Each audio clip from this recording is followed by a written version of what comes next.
Volta das aulas presenciais na rede pública de Ribeirão continua sem data definida, mesmo com equipamentos de segurança já comprados pela Prefeitura.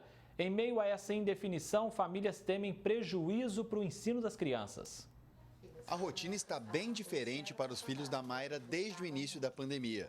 Em vez da sala de aula cheia de amigos e sob o olhar dos professores, restou a escrivaninha da sala e o notebook. A Laura, de 8 anos, que está no 4º ano, e o Leonardo, de 6, que está no 1º ano, não escondem a saudade. E você, prefere aula presencial ou uma aula no computador? Aula presencial. Por quê? Porque eu vejo meus amigos e a professora. Eu prefiro a aula presencial. Por quê? Porque aí eu vejo meus amigos, a minha professora, eu vejo todos que eu sinto saudade. Quem também teve a rotina mudada foi a mãe, que é professora da rede municipal de Cravinhos e também dá aulas online. Ela tem que dividir o computador com as crianças. A gente prefere 1000 vezes estar em sala de aula, porque a gente consegue enxergar cada aluno, enxergar cada realidade. E aí a gente vai alterando as nossas aulas conforme a turma caminha. E tem professores também que ainda não lidam muito bem com a tecnologia, né? Tem. A gente vê a diferença assim, não julga, né? Porque realmente é complicado. A gente não pode mais dizer que pegou de surpresa porque já temos um ano de experiência no ano passado, né? Então a gente percebe que alguns evoluíram, mas alguns ainda estão resistentes e também não adquiriram essa experiência. Com a indefinição do calendário educacional de Ribeirão, Mayra não sabe quando os meninos vão ter férias ou se o semestre vai acabar na data prevista. Enquanto isso, a mãe lida com a dificuldade de fazer as crianças estudarem em casa. A impressão que eu tenho é que a gente está segurando o que eles já aprenderam, está mantendo. A evolução a gente não consegue enxergar. É muito, muito difícil. Não tem comparação a presença do professor, mesmo porque pai e mãe não é professor. A escola em que Laila e Leonardo estudam está assim, com os portões fechados. Segundo a Secretaria de Educação, não há data para a volta presencial das aulas no município, por conta de uma liminar judicial.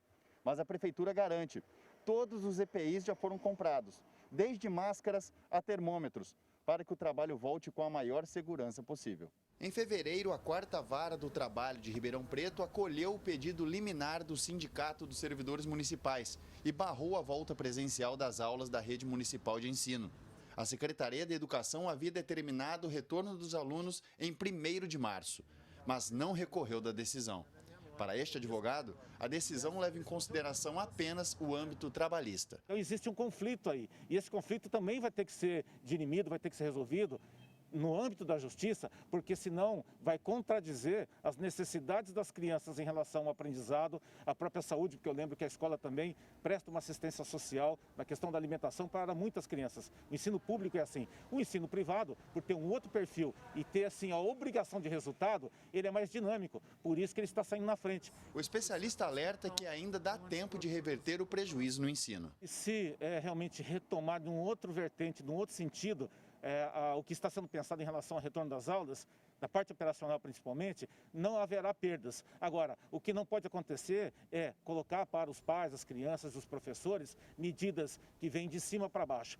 Tem que fazer como está na Constituição, no artigo 205, 206, 207, e fazer um gerenciamento coletivo. Tem que ser feito junto com os pais e principalmente dando poder para os professores adequarem aquela situação na sua localidade. Samuel Santos para o Jornal da Clube. A Secretaria da Educação, por meio da Secretaria de Negócios Jurídicos, já entrou com uma defesa na Justiça do Trabalho e aguarda uma nova decisão judicial. Até que isso ocorra, as aulas presenciais na rede municipal continuam suspensas. Agora ao vivo, Gislene Lopes traz mais informações. Gislene? André, essa é uma situação preocupante não só para as crianças, os estudantes, mas também para as famílias. Quem fala mais com a gente é a Anita Carvalho, que é psicopedagoga. Anita, quais os possíveis prejuízos para as crianças que estão até hoje tendo aulas online? Boa tarde.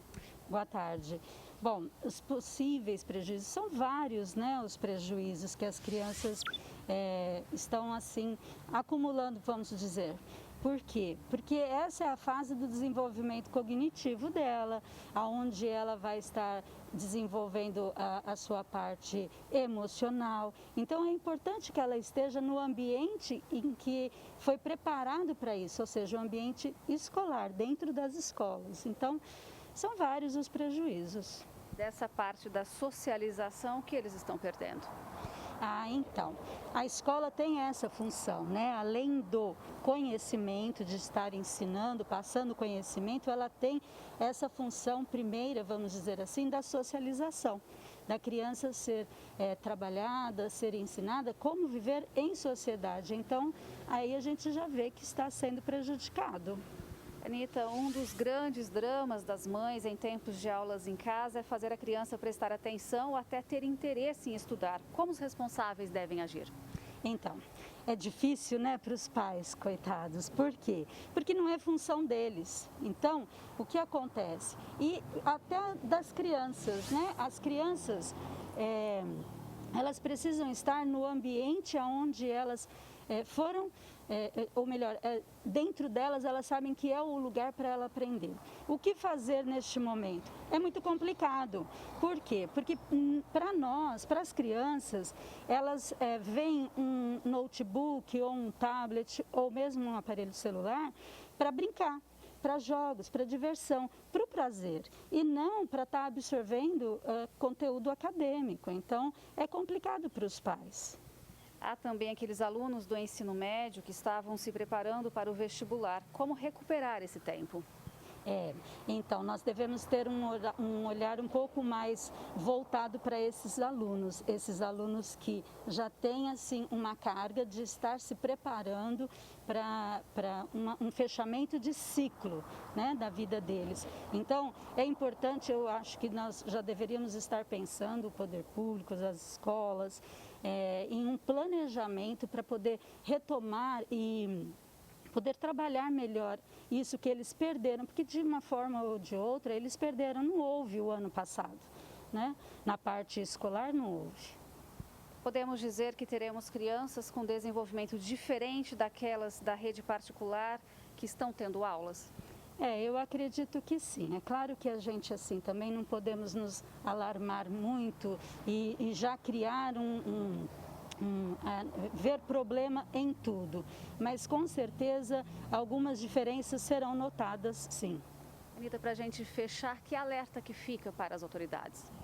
Eu acho que as autoridades devem, agora nós vamos ter, parece, uma reunião com todos os envolvidos da área da educação aqui em Ribeirão e eles realmente olhar o foco do aprendizado da criança, do professor. O professor ele quer voltar, mas ele precisa de um ambiente seguro, porque nem ele conseguirá ensinar e nem a criança conseguirá aprender se não houver um lugar seguro, né? Seguindo os protocolos e tudo mais. Então eu acho que esse olhar deve acontecer, eles têm que olhar isso.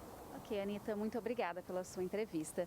E daqui a pouco a gente volta com outras informações. É com você, André. Obrigado, Gislene. Até já.